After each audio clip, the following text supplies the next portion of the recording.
Bien, vamos a estudiar ahora la siguiente pregunta: creación de nuevos materiales o aplicaciones. Bueno, vamos a estudiar superconductores y materiales magnéticos. Bueno, materiales magnéticos. El mundo de los materiales, de los nuevos materiales, es un misterio para Lupe. Muchos investigadores están realizando aportaciones y muchos de estos nuevos materiales son magnéticos. Tendré que buscar información sobre todo ello. Muy bien.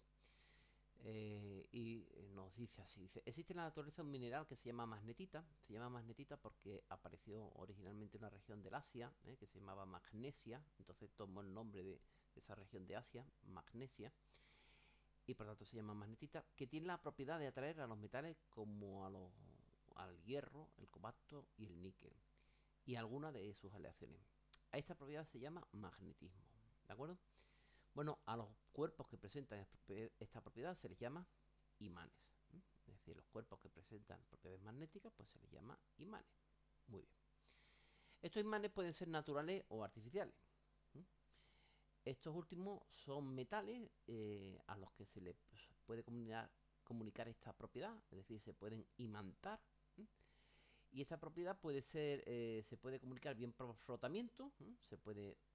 Si yo cojo, por ejemplo, un tornillo y la dejo durante un cierto tiempo cerca de un imán, pues puedo conseguir imantar, aunque sea débilmente, ese tornillo de hierro, ¿vale? Entonces puede ser por frotamiento, por contacto durante un cierto tiempo con imanes naturales, o por acción de corrientes eléctricas. Puede ser permanente, es decir, que dure indefinidamente, o solamente de forma temporal, dependiendo si conservan o no el magnetismo después de ser imantado, ¿vale? Bueno, pues vamos a ver aquí lo que es un electroimán. Bueno, pues tenemos un electroimán, es un tipo de imán en que el campo magnético se produce mediante el flujo de una corriente eléctrica. El momento en que desaparece dicha corriente eléctrica, pues desaparece el campo magnético. Y nos comentan que fue en 1819 el físico danés Hans Christian Ørsted quien descubrió que una corriente eléctrica que circula por un conductor produce un campo magnético que puede ser detectado con la ayuda de una brújula. Bien, bueno, pues vamos a ver ahora, por ejemplo, aquí cómo se construye un electroimán, y una aplicación de la práctica que hemos visto anteriormente, de la experiencia de Oeste. Pues mire, aquí tenemos una pila de petaca. Aquí se coge un trozo, se le conecta un solenoide. El solenoide es simplemente un conjunto de n espiras, de un conjunto de espiras, enrollando, por ejemplo, a un material que sea ferromagnético, como por ejemplo puede ser el hierro, lo que sea. Hago Esto, cierro el circuito, hago circular la corriente eléctrica por aquí, y esa corriente eléctrica, como hemos dicho anteriormente, una corriente eléctrica en presencia de un conductor produce un campo magnético. Es decir, que esta práctica este ejercicio es una aplicación práctica del experimento de Oester. Presentación: ¿qué necesitamos? ¿Cómo se hace? Bueno, pues aquí nos explican cómo se hace. Y, y aquí nos da la explicación. Dice: al enrollar el hilo de cobre, el cable al clavo que ha fabricado un solenoide, ¿vale? Esto de aquí es lo que se conoce como un solenoide. Muy bien. Eh,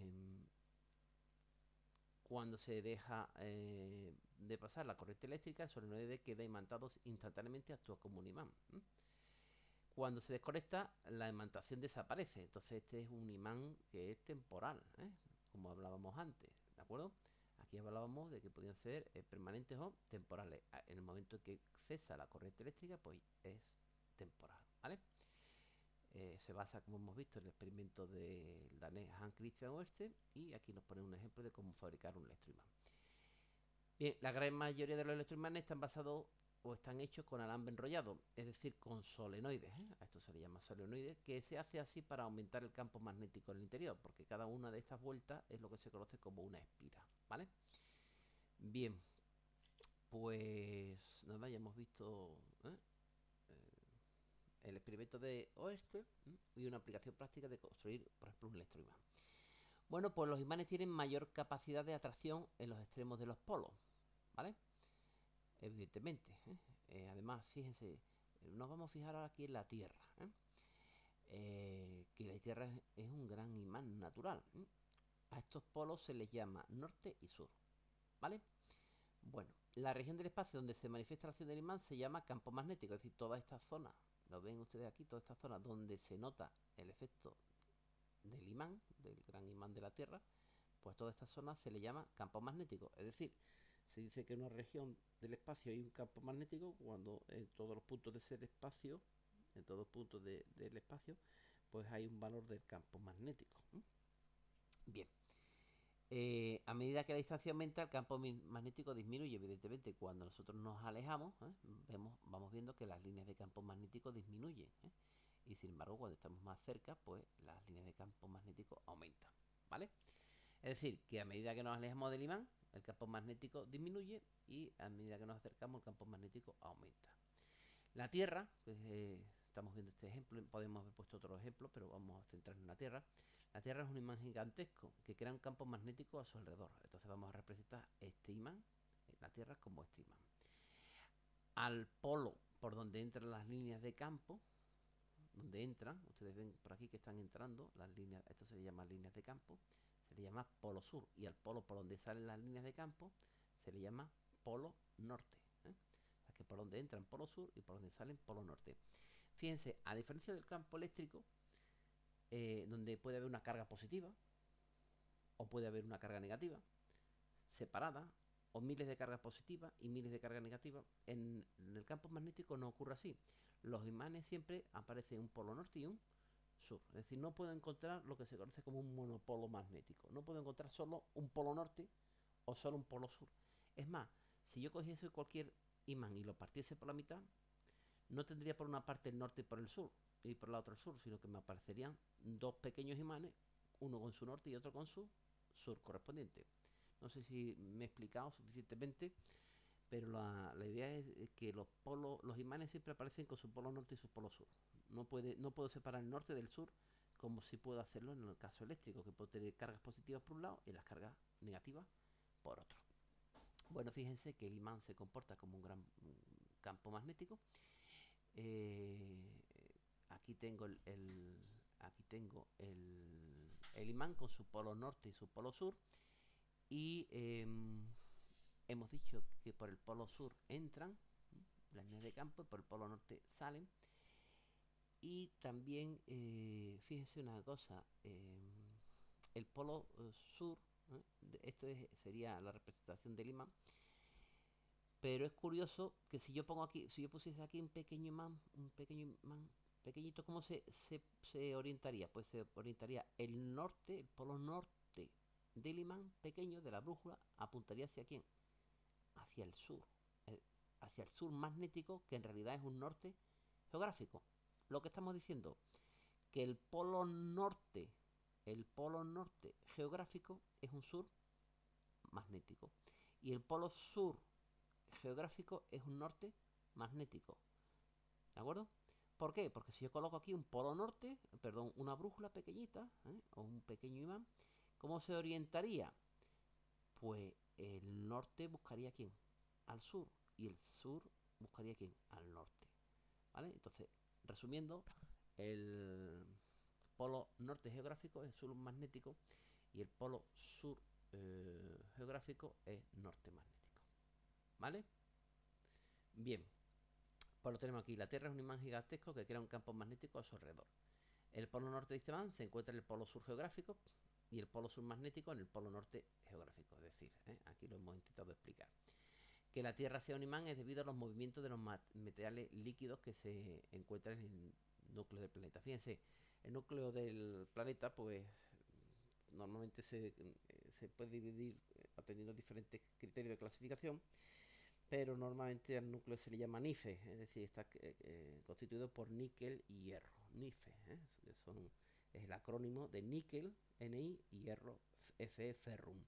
Claro, con cargas eléctricas y además moviéndose, pues eso genera un campo magnético que es el campo magnético de la Tierra. Bien, que la Tierra, entonces por tanto decimos que la Tierra sea un imán es debido a los movimientos de los metales líquidos que se encuentran en el núcleo de la Tierra, como hemos ya hablado, NIFE. Hasta 1820 se pensaba que los fenómenos magnéticos y eléctricos no tenían nada en común, pero en 1820, 1819, Hans Christian observó que una corriente eléctrica desviaba una aguja magnética. Ya hemos esto explicado, lo hemos explicado anteriormente. Y de ese experimento se dedujo que una carga en movimiento crea un campo magnético en el espacio que lo rodea. Y al revés, y que una corriente eléctrica por un conductor genera un campo magnético. Pues aquí lo tenemos, una corriente eléctrica, que es lo que genera un campo magnético. ¿De acuerdo? Una corriente eléctrica en movimiento genera un campo magnético.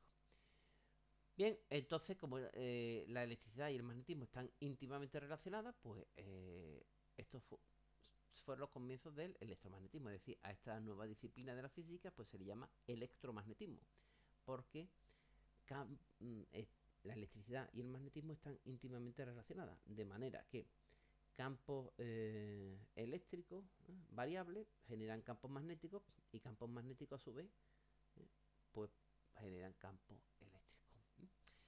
Bueno, los materiales se pueden clasificar según su comportamiento, según cómo se comporten ante un campo magnético, pues en aquellos que no tienen propiedades magnéticas, ¿de acuerdo?